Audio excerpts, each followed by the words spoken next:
നമസ്കാരം, പാലക്കാടൻ ചാനലിലേക്ക് ഒരിക്കൽ കൂടി സ്വാഗതം. അങ്ങനെ കുറച്ച് ഗ്യാപ്പ് വന്നിട്ടുണ്ട് ഒരു വീഡിയോ ചെയ്യാനായിട്ട്. അങ്ങനെ കുറച്ച് ഗ്യാപ്പിന് ശേഷം വീണ്ടും വന്നിരിക്കുകയാണ്. ഇതൊരു വ്ളോഗായിട്ട് ഇടുന്നതല്ല, ചുമ്മാ ഒരു അൺഎക്സ്പെക്റ്റഡ് ആയിട്ടുള്ള ഒരു വ്ളോഗാണ് നിങ്ങളിപ്പോൾ കണ്ടുകൊണ്ടിരിക്കുന്നത്. ഞാൻ മധുരയിൽ നിന്ന് നാട്ടിലോട്ട് എത്തിയതിന് ശേഷം പിറ്റേ ദിവസം രാവിലെ കുട്ടികൾ സ്കൂളിലോട്ട് പോകുന്ന സമയത്ത് എടുത്തിട്ടുള്ള കുറച്ച് വീഡിയോസാണ് ഇപ്പോൾ നിങ്ങൾ കണ്ടുകൊണ്ടിരിക്കുന്നത്. അത് തീർത്തും അൺഎക്സ്പെക്റ്റഡ് ആയിട്ടുള്ള വീഡിയോസാണ്. ഇതൊരു റീൽസിന് വേണ്ടി എടുത്തിട്ടുള്ള ഒരു വീഡിയോസാണ് കണ്ടുകൊണ്ടിരിക്കുന്നത്. നിങ്ങൾക്ക് ഈ വീഡിയോസ് ഇതിൻ്റെ ഷോർട്സായിട്ട് നിങ്ങൾക്ക് എൻ്റെ ഈ ചാനലിൽ തന്നെ കാണാൻ പറ്റുന്നതായിരിക്കും. പിന്നെ യൂട്യൂബിൽ നിന്ന് തന്നെ ഒരു ഭീഷണി പോലെ ഇപ്പോൾ 2 മാസത്തിന് മുകളിലായി ഇപ്പോൾ നമ്മുടെ ഒരു ചാനലിൻ്റെ മോണിറ്റൈസേഷൻ ആവുക തന്നെ വലിയൊരു ടാസ്ക്കാണ്.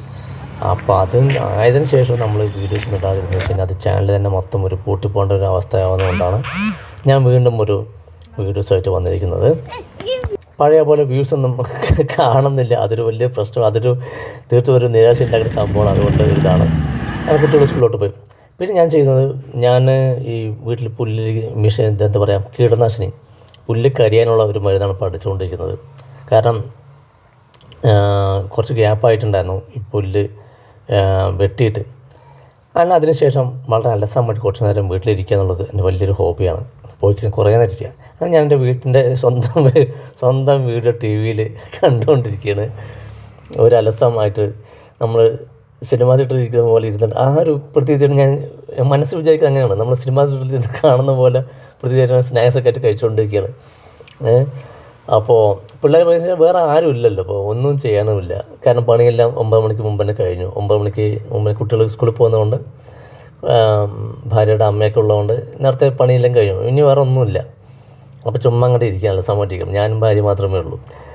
അപ്പോൾ അങ്ങനെ ഇരുന്നു. കുറച്ച് നേരം TV കണ്ടു, കുറച്ച് നേരം പേപ്പറൊക്കെ വായിച്ചു. അപ്പോൾ അങ്ങനെ ഇരുന്നുകൊണ്ടിരിക്കുകയാണ്. അതാണ് നിങ്ങൾ കണ്ടുകൊണ്ടിരിക്കുന്നത്. വളരെ സുഖകരമായിട്ടുള്ള പരിപാടിയാണ്. ഭക്ഷണം കഴിക്കുക, ഉറങ്ങുക എന്നൊക്കെയുള്ള പരിപാടി ഭയങ്കര സുഖമുള്ള സംഭവമാണ്. നമ്മൾ ഏതൊരു ഇന്നസെൻറ്റ് പറഞ്ഞ പോലെ എനിക്ക് വലിയൊരു ബോറടിയുമില്ല ഭക്ഷണം കഴിക്കുക എന്നുള്ള സംഭവം. പിന്നെ അതിന് ശേഷം ഞാൻ നേരെ ഉച്ചയ്ക്ക് കുറച്ച് ഇതുണ്ടാക്കണം പറഞ്ഞിട്ട് വൈഫിനെ സഹായിക്കാൻ വേണ്ടി പോയി. ഇപ്പോൾ സമയം 4:00 സമയമായിരിക്കുന്നത്. ഞാൻ മാത്രം പോയിട്ടുള്ളൂ. ഭാര്യയും കുട്ടികളൊക്കെ വേറെ റൂമിലാണ്. ഞാൻ അവിടെ നല്ല ചൂടായിട്ട് ഇപ്പോൾ പുറത്ത് വന്ന് കിടന്നാണ്. അമ്മയും എണീറ്റിട്ടൊന്നുമില്ല. അപ്പോൾ എണീറ്റിട്ട് റൂമുകളൊക്കെ നമുക്ക് ക്ലീൻ ചെയ്യാം. സമയം 4:40 സമയം. അങ്ങനെ പല്ലുതേപ്പും കാര്യങ്ങളൊക്കെ കഴിഞ്ഞു. ഇനിയിപ്പോൾ നമുക്ക് റൂമൊന്ന് വൃത്തിയാക്കാം, എന്നിട്ട് തുടയ്ക്കാം. അവരെണീറ്റ് വരുമ്പോഴേക്കും റൂമെല്ലാം തുടച്ച് വൃത്തിയാക്കാം. പിന്നെ ഈ അടിച്ചു വിടുന്നതൊക്കെ ഈ വ്ളോഗിന് വേണ്ടി ചെയ്യുന്ന സംഭവമൊന്നുമില്ല. ഞാൻ സാധാരണ ചെയ്യുന്ന കാര്യങ്ങൾ തന്നെയാണ്. റൂമൊക്കെ വൃത്തിയാക്കി കഴിഞ്ഞു. ഇനി അടുത്ത് റൂമൊന്ന് തുടയ്ക്കാം നമുക്ക്. ഇത് അവർക്കൊരു സഹായം എന്നുള്ള നിലയ്ക്ക് മാത്രമാണ് ഞാനിത് ചെയ്തുകൊണ്ടിരിക്കുന്നത്. അല്ലെങ്കിൽ ഞാൻ ചെയ്യുമൊന്നുമില്ല, ചുമ്മാ റെസ്റ്റ് എടുക്കുള്ളൂ മാക്സിമം. ഒരു വർഷം തുടച്ചാൽ പറ്റില്ല, 2 വർഷം തുടങ്ങണം. അപ്പോൾ വീണ്ടും ഒന്നുകൂടി റിപ്പീറ്റ് ചെയ്യാം. അങ്ങനെ റൂം വൃത്തിയാക്കലും തുടങ്ങലെല്ലാം കഴിഞ്ഞു. ഇനി അടുത്ത് കുളിച്ചിട്ട് വരാം. അങ്ങനെ ഇപ്പോൾ സമയം 6 മണി ആവാൻ പോകുന്നു. 5:45. ഇനിയിപ്പോൾ കുളി കഴിഞ്ഞു. ഇനി നമുക്ക് വിളക്ക് കൊടുത്തിട്ട് സന്ധ്യാവന്തനാദി കാര്യങ്ങൾ ചെയ്യാം. ആ സമയം ഞാൻ കുറച്ച് സ്കിപ്പ് ചെയ്യുന്നുണ്ട്.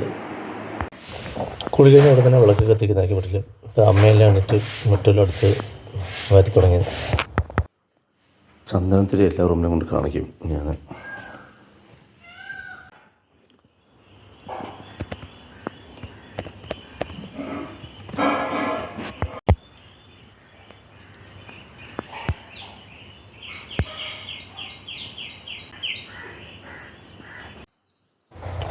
അങ്ങനെ ജയശ്രീ പണിയിട്ട് വന്നിട്ടുണ്ട്. മലയാളികളുടെ ഒരു വികാരമാണ് ചായയും പേപ്പറും എന്നുള്ളത്. അത് പൊതുവെ നമ്മൾ എല്ലാ വീടുകളിലും നമ്മളിങ്ങനെ ചെയ്യാറുണ്ട്. ഇപ്പോൾ ഏത് വീട്ടിലെടുത്ത് നോക്കുകയാണെങ്കിലും ഒരു ചായ ഉണ്ടാകും.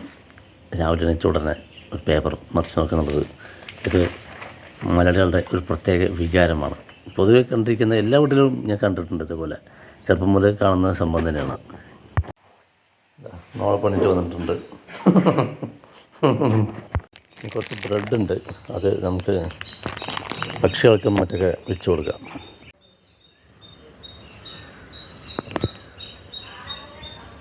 There are 4 digit cards. Few seats 1, 2.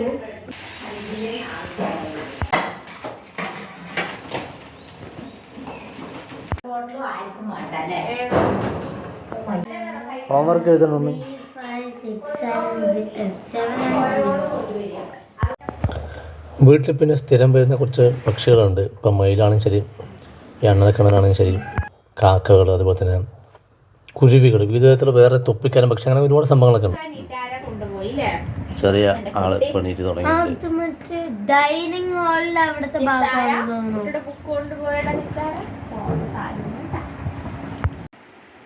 അച്ഛനെനിക്ക് വീട്ടിലേക്ക് പോവാൻ പറ്റില്ല. ജയശ്രീ ചെറിയ മോളെ കുളിപ്പിക്കാൻ വേണ്ടി പോയിരിക്കണം. അപ്പോൾ വലിയ കുട്ടിക്ക് ഞാൻ ഭക്ഷണം കൊടുക്കാം. എന്നാ അല്ല ജയശ്രീയും ചെറിയ മോളും നേരത്തെ പോയി. തൊട്ട് മുമ്പ് വലിയ മോളുടെ ബാഗ് നോക്കിയിട്ട് നടക്കണം. നല്ല വെയിറ്റ് ഉണ്ട്. ഇപ്പോഴുള്ള പിള്ളേർക്ക് ഒരുപാട് പുസ്തകങ്ങൾ ഉള്ളതുകൊണ്ടാണെന്ന് അറിയാം നല്ല വെയിറ്റ് ഭാരം. കുട്ടികളാണെന്ന് വെച്ചാൽ എങ്ങനെ കയറുന്നതാണ് ആലോചിക്കുന്നത് ഞാൻ മുകളിലോട്ട്. ഹിന്ദി ടീച്ചർ വരുമ്പോൾ നീ നന്നായിട്ട് പഠിച്ചാൽ മതി. അതിനെ ശ്രദ്ധിക്കാൻ നോക്കണ്ട കേട്ടോ. നീ നിന്റെ കാര്യം മാത്രം നോക്കി, നീ അതൊന്നും നോക്കണ്ട. നീ നിന്റെ കാര്യം അവരെന്താ പറയണേ. അങ്ങനെ രാവിലത്തെ ഭക്ഷണം എല്ലാം കഴിച്ച് കഴിഞ്ഞു. ഇനിയിപ്പോൾ പുറത്തോട്ട് പോകാൻ നിൽക്കണം. കുറച്ച് സാധനങ്ങൾ വാങ്ങിക്കാനുണ്ട്. മധുരയ്ക്കും കുറച്ച് അമ്പലത്തേക്ക് കുറച്ച് സാധനങ്ങൾ കൂടി വാങ്ങിക്കാനുണ്ട്. അപ്പം തന്നെ പോകാൻ നിൽക്കണം. ഞാനും കുട്ടികളൊക്കെ സ്കൂളിലോട്ട് പോയി. ഞാനും ഭാര്യയും കൂടി പോകാൻ നിൽക്കണം. മുനിസിപ്പാലിറ്റിയോട് എത്തിയപ്പോൾ ഒരു ശബ്ദം, നല്ല തീപ്പൊരി ശബ്ദം. അപ്പോൾ ഞാൻ പറഞ്ഞ സുരേഷ് ചേട്ടൻ്റെ ശബ്ദമാണല്ലോ പറഞ്ഞു. അപ്പോൾ ഭാര്യ പറഞ്ഞു ഇങ്ങനെ നമുക്കത് കാണാൻ പറഞ്ഞു. ഇത്ര അടുത്ത് കൊണ്ട് കാണില്ലെങ്കിൽ ഞാൻ പറഞ്ഞു നമുക്ക് പിന്നീട് കാണാൻ കുഴപ്പമൊന്നുമില്ല എന്ന് പറഞ്ഞു. അപ്പോൾ സാധനങ്ങൾ വാങ്ങിച്ചിട്ട് വരുന്ന സമയത്ത് നോക്കാറുണ്ട്. അങ്ങനെ ഞാൻ നിർത്തിയില്ല, അന്നേരം അങ്ങോട്ട് പോയി. ശബ്ദം കേട്ടപ്പോൾ മനസ്സിലായി ആളാണെന്നുള്ള കാര്യം. അങ്ങനെ തിരിച്ചു വരുമ്പോൾ ഒന്ന് കയറി. ഇപ്പോൾ ജയശ്രീ കൊണ്ടൊന്ന് കയറിയതാണ്. ആൾ നേരിട്ട് വന്ന് കാണണം പറഞ്ഞ് കയറിയതാണ്. വീട്ടിലോട്ട് പോകുന്ന വഴി ഉച്ചയൂണ് ആയി. എനിക്കിഷ്ടപ്പെട്ട കറിയാണ്, അതായത് വെള്ളപ്പയർ. പാലക്കാട് ഭാഷയിൽ വെള്ളപ്പയർ പുളി എന്നതിനും പറയാം. വെള്ളപ്പയറിൽ നമ്മൾ തേങ്ങ വെച്ച് വയ്ക്കുന്ന കറിയാണത്. വെള്ളപ്പയർ. പിന്നെ ഇത് വന്നിട്ട് അവരയ്ക്കും വാഴയ്ക്കും ഇട്ടുള്ള സംഭവം. ഇത് നെല്ലിക്ക അച്ചാറ്. ഇത് നാടൻ പയർ. ഇത് ജയശ്രീയുടെ വീട്ടിലുണ്ടായിട്ടുള്ള പയറാണ്. അങ്ങനെ കഴിക്കണം.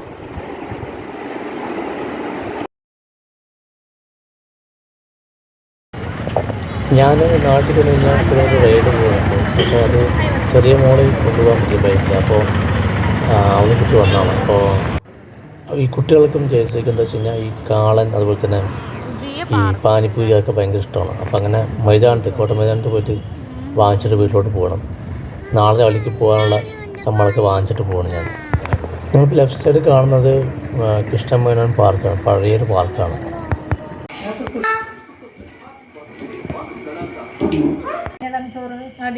അവർക്ക് ചോറ് വിളമ്പി കൊടുക്കുക, എന്നിട്ട് വിളിക്ക് കൊടുത്താൽ മതി.